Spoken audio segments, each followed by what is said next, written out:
And then we saw how Erdogan stabbed the resistance in the back at a time when they were at war. And then he brought to power his Al-Qaeda and ISIS monsters.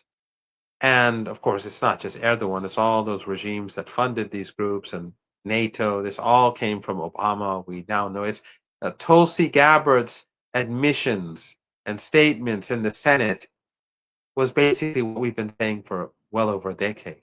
But everyone was trying to ignore it, ignoring it or trying to ignore it. And then their behavior, the beheadings, the murder, and the fact that they are unwilling, they allowed the Israelis to take so much of Syria and they did nothing about it. And now the Israelis are imposing new conditions on Syria and we see no pushback, just sending a few people to the streets to protest. And even they are small in number. So it shows that the Jolani regime or the Sharat regime or the Al-Qaeda and ISIS regime, it exposed them to those who won't open their eyes, those who have open eyes. And it showed that Hezbollah's logic and the logic of the resistance was correct. But these were not freedom fighters. These were NATO terrorists. And they continue to be NATO terrorists who kill anyone who stands up against them. And so Hezbollah has become much more popular. So its strength inside Lebanon we saw during the funeral. We saw its people, its forces keep the Israelis out. We saw how its supporters pushed the Israelis out after the ceasefire. And we saw the reality of these groups in Syria which can't even manage the country despite having the support of Qatar and Turkey. And they're killing or brutally murdering people and stealing their property and their homes, and there's lawlessness and all that in Syria. And the Israelis have taken so much land and they're quiet about it. That has changed the perception of the resistance and Hezbollah in particular. And you can see that when you talk to people. When I talk to people in Lebanon who were ambivalent before and whose position has changed, people who came to the funeral who before the war were not supporters of Hezbollah, from different communities, that has made the resistance much stronger. And I think that this is something that will have an effect across the region and beyond.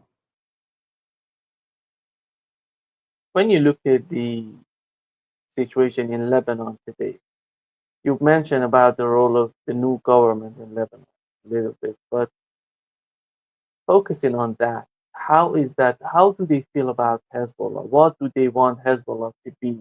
Do they want a Palestinian Authority-like sort of party? I don't know, whatever it is, because after all, it's all about Lebanon. Or do they really feel that they have to defend Lebanon? Is there any sort of understanding on their part that there has to be some sort of unity within Lebanon? How do they want Hezbollah to be? A weaker Hezbollah means that Israel would have the upper hand over Lebanon. I'm so confused about their position. When we would have meetings with Hezbollah officials, and so they're guests from different parts of the world who came here, the Hezbollah officials would be very polite about it, and they'd say that we want the government to succeed, and we hope they move in the right direction. But ordinary people here say that the government is controlled by the Americans.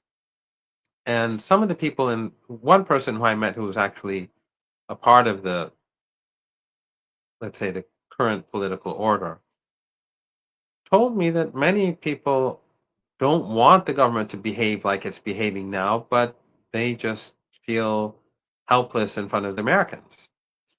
The Americans created this illusion that Hezbollah was defeated, the resistance was defeated, and so that gave them more authority in Lebanon. The people were intimidated by them. And they even blocked Iranian flights to Beirut because they thought that maybe Iran brings money into Lebanon would bring money in order to rebuild Lebanon, in order to rebuild the homes and apartment blocks. So what the Americans and their allies in Lebanon and the government are trying to do is they're trying to prevent people's homes from being rebuilt. It's just like Gaza. They're just like the Zionists. The Americans, the Europeans, and their local allies, like the Lebanese forces, they're like the Zionists. They want people to suffer. They want people to not to have homes. They want them to be broken and humiliated and defeated. But but it's not going to change anything. By blocking direct Iranian flights, all they do is that they hurt ordinary Lebanese who travel back and forth. They're students in Iran, university students. They go there for pilgrimage in Mashhad and Qom. They study there at the seminaries. All they do is it's just they're showing that they're harassing a huge segment of the population, and they show their intentions to hurt them. And they're only weakening the Lebanese government by doing so, by obeying the Americans and the Europeans and the Israelis. And that's, I think, it contributed to the enormous population. Remember, this funeral of 1.4 million people was in a country where the whole population is like what, 4.5 million? People. And Hezbollah, many of its supporters obviously did not attend because Hezbollah has to protect the borders from some, Israeli attack. It's definitely its presence in the south and in the east and in the west alongside the coast and the central part of Lebanon was very much in place. But despite that, you saw this huge gathering of people. It was I went because it's not a huge city, Beirut. We and my where I'm staying is not far from where the stadium is. I we started off at 7:30, 7:45. We got back at dusk, and we were exhausted, and it's not far away. It's not a huge city, and where I am is actually near Dahia. It's in Dahia. The stadium is, it's walking distance. So imagine the crowds, and on the way out, we were stuck for a couple of hours. It was, if you had claustrophobia, it would be a very bad place to be. So I think the government weakened itself further by obeying the United States, obeying the Israelis, and for some ministers actually hoping to strangle ordinary Lebanese on behalf of the Americans and the Israelis. Of course, the government there are different groups and there are different factions. Some of them don't want this to happen, but they feel intimidated by the Americans. Others are with the Israelis and with the Americans, but overwhelmingly, people are with the resistance. And I think after the funeral, things will change. And Sheikh Naim Qasim, the Secretary of General, said that. He was very firm that they're not going to allow Hezbollah and the resistance, and when I mean the resistance, I mean all those people who support it. They're not going to allow the Americans to rule over Lebanon. We had Arab states, we had Saudi Arabia, UAE, Egypt, Jordan talking about supporting the plan on the part of Egyptian government. How do you see the way that Saudi Arabia is trying to deal with the, I don't know, the plan, the proposal on the part of the United States to displace people from Gaza from their land, send them to other places? Are they gonna resist? Are they gonna Is Saudi Arabia in a better position after the summit that they had between the United States, not summit, the talks between the United States and Russia in Saudi Arabia? How do you find their position there? Well, things are very complicated now because there's Syria, there's Gaza, There's Lebanon, there's the resistance, there's Trump, Saudi Arabia, and the other countries in the region. They're very fearful of Trump because it could bring about their own downfall. If people feel that these governments are complicit in the ethnic cleansing, because already people are very angry that the governments in the region did nothing, if not support the regime. Well, at least many governments, like Turkey, supported or Erdogan supported the genocide by doing business as usual, by sending cheap oil to Israel throughout the Holocaust. Egypt did business as usual, but also facilitated trade because the Red Sea was blocked. Turkey also facilitated trade. Some of the things that they couldn't get through the Red Sea, Turkey gave to them in its place, or the Emirates or Jordan. So people in the region are very angry. But if they see their governments as complicit in the actual ethnic cleansing of the population, that could well be and probably would be the tipping point. It will bring down these governments most probably. And so they're very fearful, and that's why they're standing up against Trump. And this, I think, is another sign that the United States does not have the sort of authority that it did before. But then there's also the division among these countries because Saudi Arabia, the Emirates, they are not happy with Qatar and Turkey. And they're not happy with the events in Syria, nor is Jordan or Egypt. They feel threatened by Al Qaeda. And Turkey and Qatar are not happy with Shara or Jolani either. And he's shown himself to be incapable, and he's not happy with them because they're not helping. They're obeying Western sanctions. Remember, the only country that really helped Syria and helped the people of Syria during the years of sanctions was Iran. Iran gave them free oil, so did the Russians help, and the Iraqis and Algeria to a lesser extent because Algeria doesn't have that sort of financial capability. These countries disregarded American sanctions, but the Turks and the Qataris, they will never stand up to America. They will never do anything, disobey the United States. If the Americans impose sanctions on Turkey, that the economy would collapse. And Qatar, of course, is just a dot on the map with a population of 350,000, 400,000 at most. Passport holding population. It's not really a country. So you have these deep divisions now, and Qatar is worried again that the Saudis and the Emiratis will remember what they did to Qatar last time, and it was Iran that saved Qatar.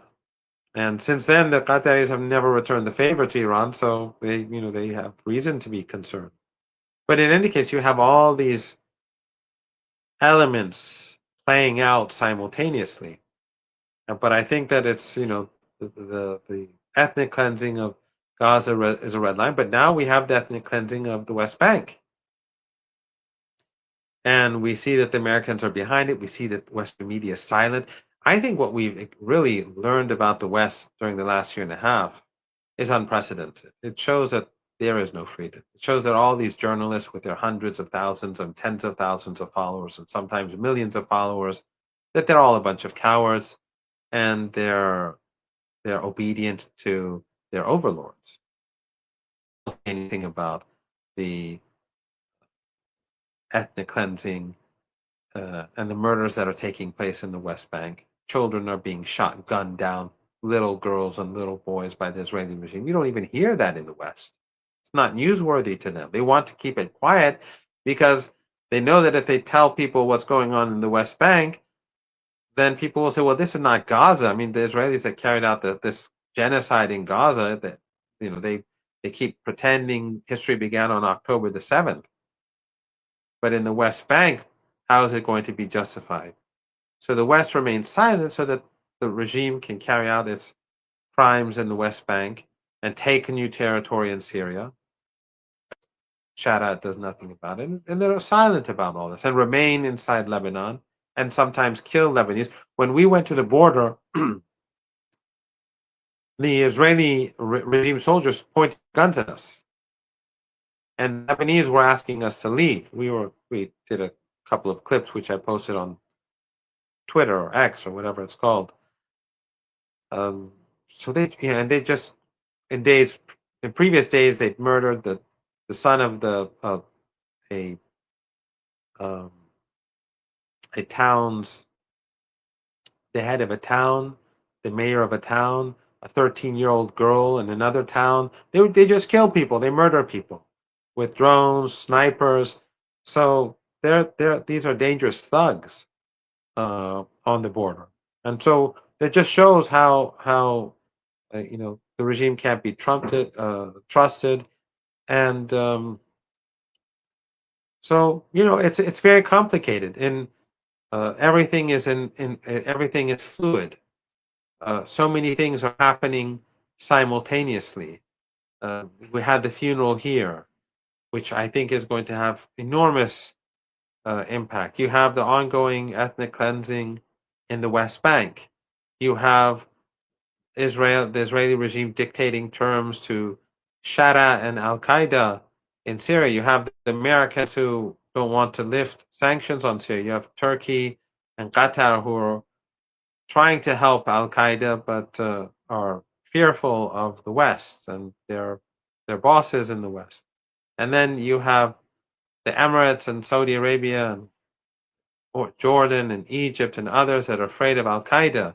So that there's opposition to the U.S. plan. There are divisions within the regional country, and the resistance has emerged, in my opinion, stronger. Many people who are watching what has happened, as you mentioned, in the West Bank and in Gaza, they're thinking of, if Gaza cannot bring all these Muslim countries together in order to find a solution for Gaza, for the West Bank, what else can do? I think it's the ultimate extreme of what's happening right now in Gaza. That it has to show the world what does it mean to be in the Islamic world. What do they want to do for Gaza? What would be your response to those people who are criticizing the countries who are supporting Gaza separately? They, or they don't have any sort of unified policy toward Gaza that which would benefit Gaza in a long run. Well, they have every right to criticize because these countries are complicit. I mean, even Turkey, where people protest, both anti-government and pro-government, people protest against the genocide, the government is doing business with the Israeli regime.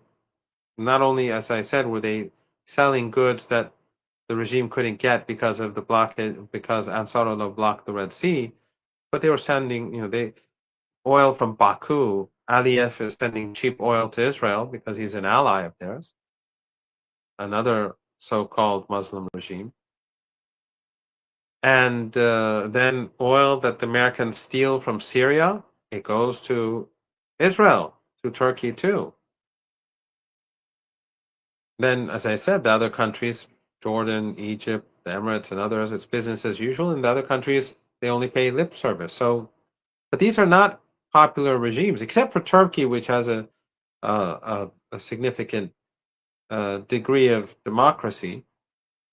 Although I think many people who are opposed to the Israeli regime, they're stuck.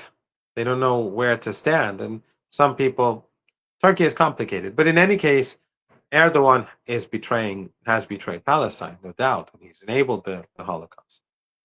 But I think other than that, the other regimes are all dictatorships, and so then they don't express popular will, and therefore you can't say that the Arabs don't support Palestine. These regimes do not reflect opinion on the streets. So that's one thing. The other thing to say is that Israel has been weakened. Muslim entities, non-Muslim entities, whether it's Hezbollah, Ansarullah, Hamas, the Palestinian Islamic Jihad, the Iraqi Popular Mobilization Forces, Iran, of course, whether it's them or whether it's ordinary people across the world, Muslim and non-Muslim, boycotting, protesting, boycotting Western goods and products. All of this has, has had an impact. Israel is seen as illegitimate today. How much is that worth? Can you put that in numbers? The damage that has been created? I mean, the economic damage aside, the military damage aside, all that on, the defeat on the battlefield, but the delegitimization of Zionism in the eyes of the international community. What figure can you put on that? $100 billion, $500 billion, $2 trillion. So that's an enormous defeat, and many people contributed to that. Many people across the world, people who protested in front of embassies, people who boycotted and who don't go to McDonald's or who don't buy Apple cell phones or who don't go to Starbucks or whatever it is that they do, they all have their own impact in their own way. And the resistance, of course, and the people of Lebanon in particular, after what I've explained, they've all had a huge impact. This I believe is clear. It is clear, in my opinion, that the regime has suffered a major defeat. But these regimes, yes, they remain indifferent or they are complicit, but the Americans have weakened them. Their policies have weakened them by forcing them to support Israel or to at least remain indifferent. They lose popular support at home. They lose legitimacy. And then by the Americans, when the Americans help ISIS and Al Qaeda come to power, at a time when these regimes become less legitimate, you have empowered your terrorists, and they could destabilize these regimes, or they could contribute to their destabilization. And that is not necessarily a good thing for the Western camp. If, let's say, some of these countries, especially, some of these countries grow unstable or their regimes fall, doesn't necessarily mean it's going to end well for the Americans or for the Israelis. It will probably not end well for them. So we'll have to see what happens. I think I said once before on your show that over a decade ago, a young man in Tunisia burned himself alive because of a local grievance in his city. It brought down the Tunisian government, it brought down the Egyptian government, and it created unrest across West Asia and North Africa. Today, the situation is far more complex and difficult than it was back then. We had Qatari Emir to Iran. He went there and talked with the leader of Iran, the president of Iran. And right now, today, it seems that Lavrov going to be in Iran, Sergei Lavrov from Russia. Many people are asking what's going on with is the United States trying to negotiate with Iran? Are they sending some sort of message to Iran that they want to negotiate with Iran? What do we know about that, if you are aware? Well, I've been here in Lebanon since for 3-4 days now, and I'll be soon returning. But I don't know exactly what's going on in Iran. But I do think that whatever the Amir Qatar came to Tehran for, I think also he's worried about Qatar's position in the Persian Gulf, because Qatar has angered other family dictatorships in the Persian Gulf region. And we remember what happened last time around when they besieged Qatar, and the Emir of Qatar was on his knees to the Iranians. And the Iranians, to their enormous credit, they did not demand concessions from him. They just helped him out. And many in Iran criticized the previous administration and the foreign ministry during the Rouhani period and the president's office and the president for allowing the Qataris to use Iran and not give anything in return. The Qataris the regime has shown itself to be, uh, like it was before. It's continued to support ISIS and Al Qaeda in Syria, and it continues to hold Iranian assets at the behest of the Americans. So they should be worried about Qatar. Should be somewhat worried. I don't know what talks they had in Iran, but they should be concerned. Lavrov coming to Iran, I think, is normal. Lavrov, the Iranians and the Russians have very good relations, and I think actually the ongoing rapprochement between the United States and Russia, which is very interesting. It's very interesting to watch.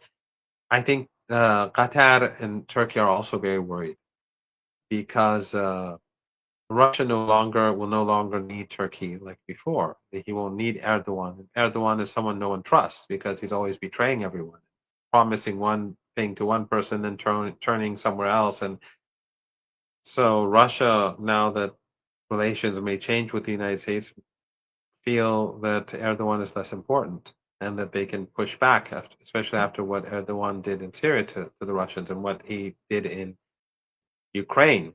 He bet on the wrong horse, as they say. And Qatar, of course, recalls how Trump was closer to Saudi Arabia and the Emirates than to Qatar last time around. So there is concern in Turkey among Turkish elites and in Qatar about the current situation. Iran is improving, working and building its very good ties with Russia, Iran's relationship with Saudi Arabia and other countries in the region. It has improved, and I think Iran will try to improve relations with Qatar as well, but it will depend on what Qatar has to offer. But with regards to negotiating with the United States, I don't think the Iranians are interested. I think the leader was very clear. I think the president's position was very clear, contrary to what we've been hearing from other people. Trump's approach was basically an approach where he showed disrespect, and the U.S. government under Trump, for the time being, is making demands that are completely unacceptable for you. Iran is not going to give up its sovereignty, its peace nuclear program that is legal, and it's not going to give up its defense capabilities, its conventional defense capabilities, and the United States and the Trump regime wants both. That's not going to happen. So the Iranians just told the Americans, "We have other things to do. We're too busy for you." And I think if the Americans want to really negotiate with Iran, they're going to have to take a completely different approach. I mean, Iran doesn't see Trump as necessarily any worse than Biden or Obama. Remember, the destruction of Syria was begun by Obama. He and Net and Erdogan and this coalition, they slaughtered hundreds of thousands of Syrians with their dirty war and Al Qaeda and ISIS and others. He carried out he helped with the genocide in Yemen. Years of genocide. We had 7 years of genocide in Yemen, thanks to the United States under Obama, and then Trump. Then we had under Obama the destruction of Libya. Under Biden, we had the Holocaust in Gaza and the genocidal attacks in Lebanon and the criminal activity in the West Bank, and U.S. supporting the Israeli regime in its attacks on Iran. All of these were the attacks on Iran, whether the embassy, whether attacks inside Iran. They had the full support of the United States. And with regards to attacks inside Iran, U.S. intelligence was the key factor when they murdered the head of Hamas. And when they carried out airstrikes against Iran, it was the U.S. Air Force and U.S. military that played the key role. The Israelis are just not capable. So Obama and Biden are no better than Trump for Iran. Even though Trump murdered General Soleimani and the head of the Iraqi Popular Mobilization Force that spearheaded the fight against ISIS. And it was a very difficult time for Lebanon, the resistance, Hezbollah, because the Israeli regime, had scored points. They were successful in murdering some people and maiming others with the pager bombings. Many civilians were murdered, children murdered, blinded, and they gloated about it. And then there was the airstrikes that murdered senior Hezbollah officials, and of course, then there was Sayyid Hassan Nasrallah, and after that, his successor, Sayyid Hashim Safieddin. So those were very difficult times for Hezbollah. And I think the Israeli regime thought that the organization was in disarray and their command and control structure had been destroyed so that they could just defeat Hezbollah. But what happened was, I think, a miracle. It was extraordinary. The young men on the ground, the forces in the field, they stood their ground, and the regime failed to get anything. I went to the south 2-3 days ago, and I visited the villages alongside the border. The villages that were literally stuck to the border, literally stuck, the regime couldn't take them. They couldn't enter the villages. And they gave huge casualties. And in one village alone, there were 6 Israeli tanks were destroyed. The Israelis, of course, hide their numbers, but things are coming out. It's that the Israelis had at least 6,000 deaths, and most of them were in Lebanon. The battles here were extraordinary, unprecedented since the creation of this Zionist regime. But these young men and older men, they all held their ground. And many martyrs, but the regime could get nothing.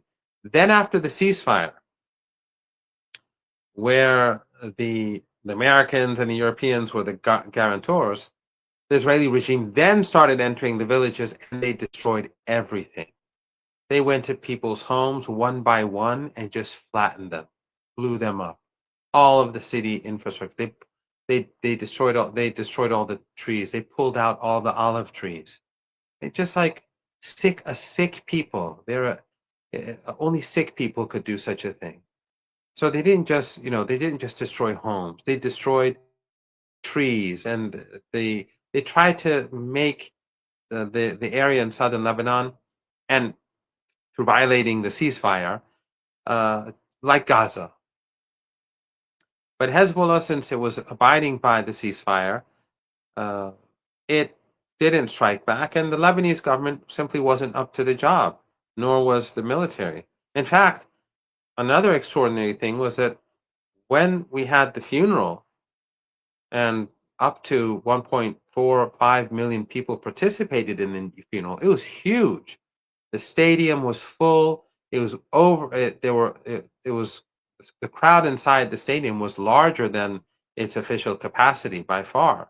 And then under the stadium, and then around, and the streets around, and the areas around, it was massive. And then the Israeli regime, in the middle of the funeral ceremony, they sent fighter jets at low altitude to fly right over the crowd in order to terrorize them, to create panic. Oh, the Lebanese government didn't even protest. And Western media was silent about it. If this had happened anywhere else in the world, it would have been considered to be outrageous to terrorize 1.5 million people like that. Oh, it was extraordinary, despite the fact that we now know that Western media is just rubbish. It's garbage. It's worthless. It's just a tool of empire. I was telling someone just a few days ago that Chomsky's manufacturing dissent is outdated. Nowadays, if you read it, it's far beyond that. But in any case, when the jets flew overhead at very low altitude, the people didn't budge. They didn't move an inch.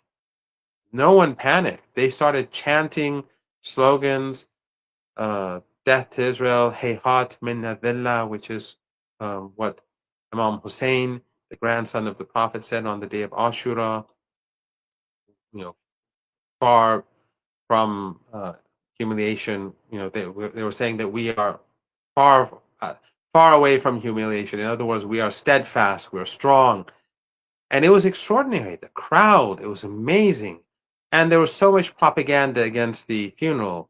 All the TV channels, because almost all the TV channels in Lebanon are anti-Hezbollah because the money comes in from these oil and gas rich regimes, and they were saying it's going to rain, it's going to snow, and they were spreading rumors that Al Qaeda and ISIS would attack, or that the Israelis would do something. There were all sorts of they're trying to spread rumors to uh, make people stay away. But it was unbelievable. When you compare what happened after Sayyid Hassan was martyred and the period that I described when I was last here in Beirut, and look at what's happening now, it's clear that Hezbollah won the war. I mean, if the Israeli regime thought it had won the war, it wouldn't have carried out these flyovers. It's a sign of its weakness, and also it's a sign of Hezbollah's strength and immense power. And the response of the people intensified that. It was the most stupid thing that the regime could have done, carrying out those flyovers. It was symbolic of Hezbollah's strength and the barbarism of the regime. And the government did not complain. The Lebanese government did not complain to the UN or to anyone else about what the Israeli regime did. And that itself shows that Hezbollah has to be armed. It shows that the resistance has to remain armed, and that it has to have the ability to defeat the Israeli regime, and to fight the Israeli regime, and to hold the regime back. Because an armed forces that cannot shoot down jets at such low altitudes, a government that cannot even complain about Israeli aggression and violation of the airspace of the capital, and flying over a population of a funeral of 1.4 or 5 million people, under such circumstances, it would be foolish for the resistance not to keep its arms. And of course, the Israelis have kept a number of points alongside the borders, and the Lebanese government and the armed forces are unable to do anything about it, or unwilling to do anything about it. Again, all of this reinforces the fact that Hezbollah has to have its arms. And in the funeral, there were many Palestinians, and the popularity of Hezbollah has just gone through the roof everywhere. The sacrifices that Hezbollah made were for the sake of Palestine, were for the sake of the people of Gaza. Remember, when October the 7th happened, and the Israelis were determined to carry out the genocide, we have to remember they called the Netanyahu called Palestinians Amalek on multiple occasions. The Minister of Genocide, or the Minister of Defense, he said we're not going to let in food or medicine or supplies or electricity. And I think the president of the regime said that there are no innocents in Gaza. We all remember that. So Hezbollah began a war on the border, a limited war alongside the border, to draw away the Zionist army from Gaza, and they kept at least half of the army in the north.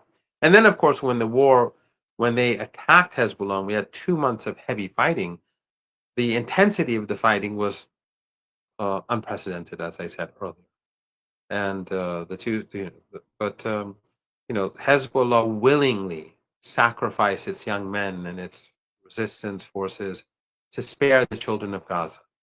And the families of the martyrs willingly sacrificed their husbands and children for the children of Gaza. So what Hezbollah did in Lebanon, alongside the border of Palestine, was, I think, the greatest heroism. It was the greatest heroism of all. The Palestinians were fighting for their survival.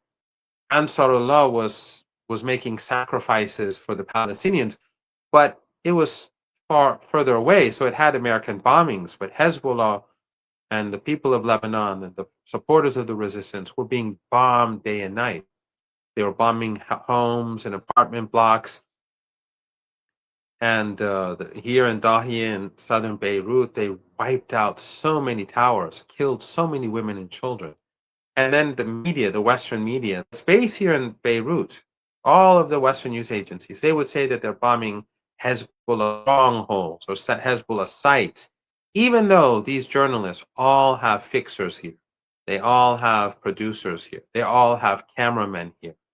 They all have drivers here who live in these neighborhoods, who know these neighborhoods, who know that these are just ordinary apartment blocks that are being brought down and that ordinary families are being slaughtered. Just like since the ceasefire and the, the the Israeli regime afterwards began to move into villages near the border and destroy home after home, they've been silent.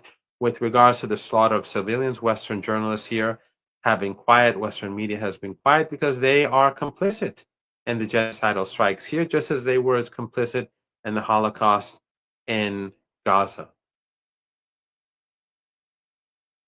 When you compare Hezbollah before the assassination of Sayyid Hassan Nasrallah and today, with all the difficulties that they have been facing during the conflict, during the war on Gaza, you look at the way that Israel was attacking southern Lebanon, the response from Hezbollah, and Hezbollah as a political party. Who is Hezbollah today comparing to what it was before the assassination of Sayyid Hassan Nasrallah? We know that his character, Sayyid Hassan Nasrallah, as a person was so important for Hezbollah.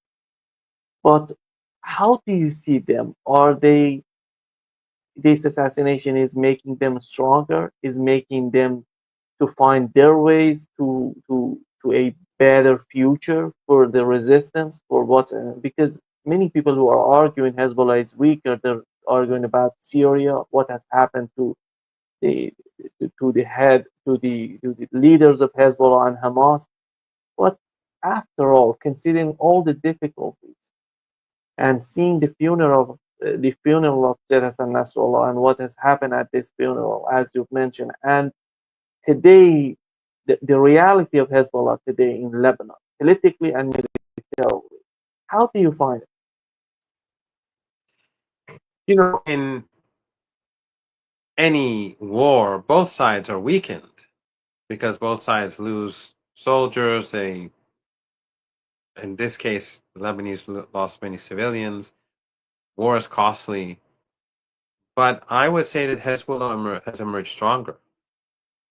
And there are a number of factors here. One is the fact that the Israeli regime was defeated. And the second, I think, militarily, it was defeated. And then even after the ceasefire, the behavior of the Israeli regime and the Western guarantors showed that Israel, you can never live with the Israeli regime. And it also showed that the Lebanese government and the Lebanese armed forces are not up to the job. And in some cases, they do not want to do anything for the people of Lebanon or southern Lebanon, let alone the Palestinian people. So Hezbollah's case, the case that they make that they need to be armed, was reinforced by the regime itself.